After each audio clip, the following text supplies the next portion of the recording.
masih ada gambar-gambar Yesus masih bayi. Di Alkitab-Alkitabnya orang Kristen harus diperiksa, ada nggak Yesus yang masih bayi? Itu penghinaan betul-betul.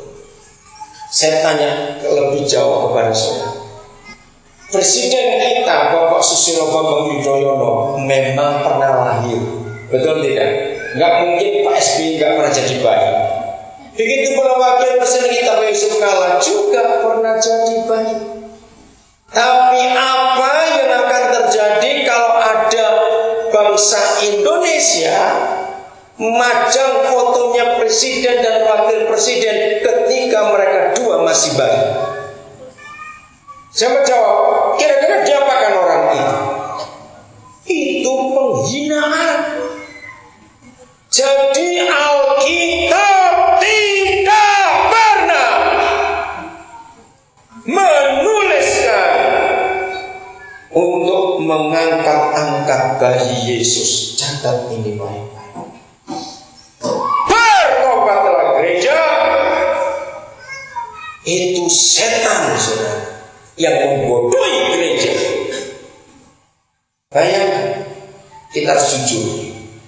Bagi sebagian besar orang Kristen di dunia, Yesus tidak pernah jadi dewasa. Mengapa? Bahkan jangan lagi dewasa. Bagi kebanyakan orang Kristen di dunia, Yesus itu gak pernah berumur setahun. Kenapa bisa? Dengarkan ini. Kalau kita memperingati lahirnya 25 Desember, maka 25 April dia umur berapa? Coba jawab. 25 April umur berapa? 4 bulan. 25 Agustus umur berapa? 8 bulan. 25 November umur berapa? 11 bulan. Nah, ketika mau ulang tahun umur setahun, kembali kecil. Anak kecil, anak kudus. Mulai hari ini Natal 2007, saya ingin gereja menghapus kata lagu kudus yang ada baik anak kecil dan bayi Yesus. Itu menghina. Katakan amin. Kalau kita sudah baca Wahyu 1, apakah dia bayi di situ? Ini jahat, saudara. Jangan ada juga boneka-boneka yang menggambarkan Yesus di palungan di gereja. Itu penghinaan. Saya nggak tahu ide dari setan mana yang menipu gereja ratusan tahun. Maka itu gereja nggak pernah bisa menang melawan dosa dan setan. Karena Yesus yang dipercaya gereja cuma Yesus yang umur 11 bulan terus. Bertobat orang Kristen. Masih ingat Yesaya pasal 44? Ada ayat berbunyi demikian, dan itu jadi lagu. Sampai masa tuamu, masih ingat? Bapa di surga yang merupakan Yesus menjelma, Bapa menjadi manusia. Yesaya yang mengubuatkan Yesus 800 tahun sebelum kelahiran itu sudah menulis. Dia yang menggendong kita. Tapi gereja kurang ajar. Yesus yang digendong. Itu ayat mana yang dipakai? Betul? Maka itu buang gambar-gambar Yesus yang seperti itu. Itu penghinaan semua.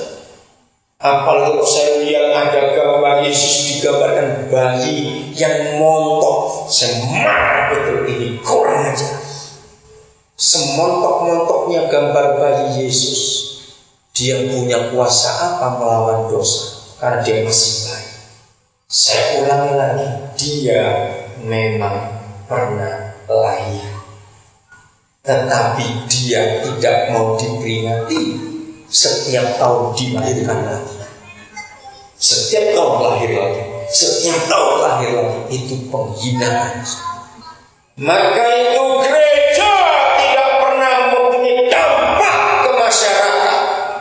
karena gereja sangat lemah. Dari 3 hari yang lalu saya khotbah di mana-mana sudah berteriak. Kenapa? Karena sampai tanggal 13 nanti ada peristiwa besar.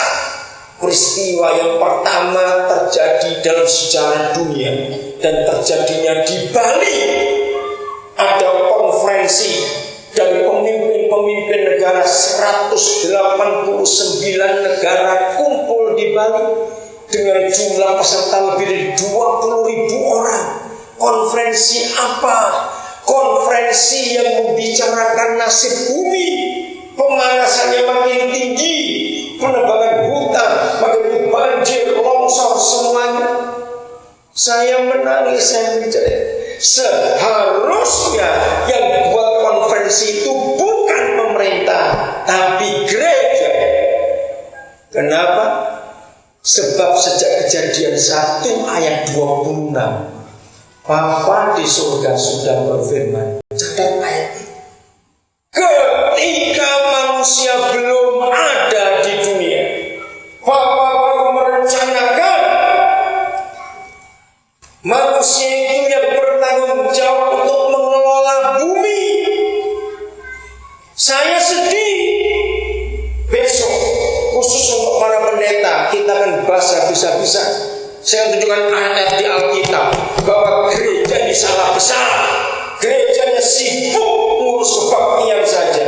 Gerejanya sibuk ngurus rohani. Saya besok akan buka 80 sekian persen perintah Tuhan kita itu ngurus dunia dan bumi ini, bukan ngurus gereja. Saudara, katakan amin.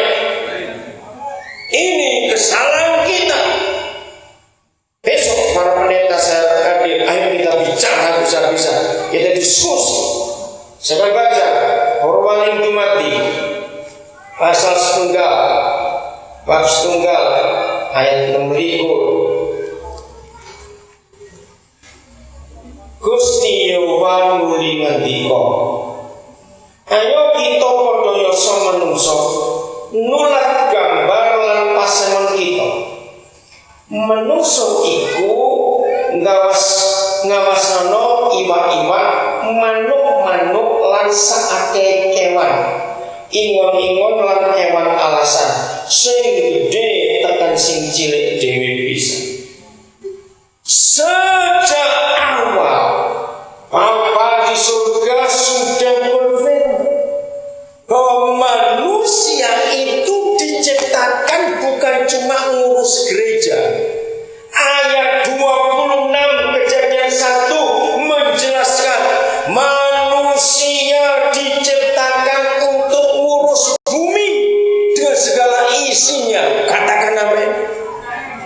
Seharusnya semua anak-anak muda di gereja hanya 6% yang boleh sekolah teologi, tapi yang 94% anak-anak muda di gereja harus kuliah jurusan-jurusan yang bisa membuat dunia ini aman.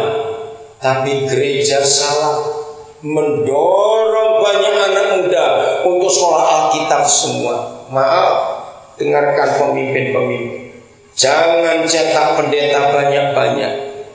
Pendeta itu perlu lahan hidup, maka itu rebutan terus. Kita harus mengakui ini. Menyedihkan. Pendeta tahun 60-an dan pendeta tahun 90-an sudah beda. Pendeta tahun 60-an itu motivasinya masih murni, mau mengabdi lan mituhu. Tapi pendeta tahun 90-an sudah beda.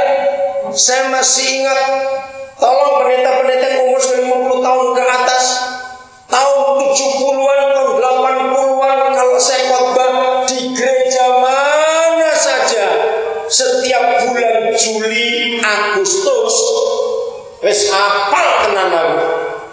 Pasti khotbah saya dikurangi minimal 10 menit, bisa sampai setengah jam. Kenapa?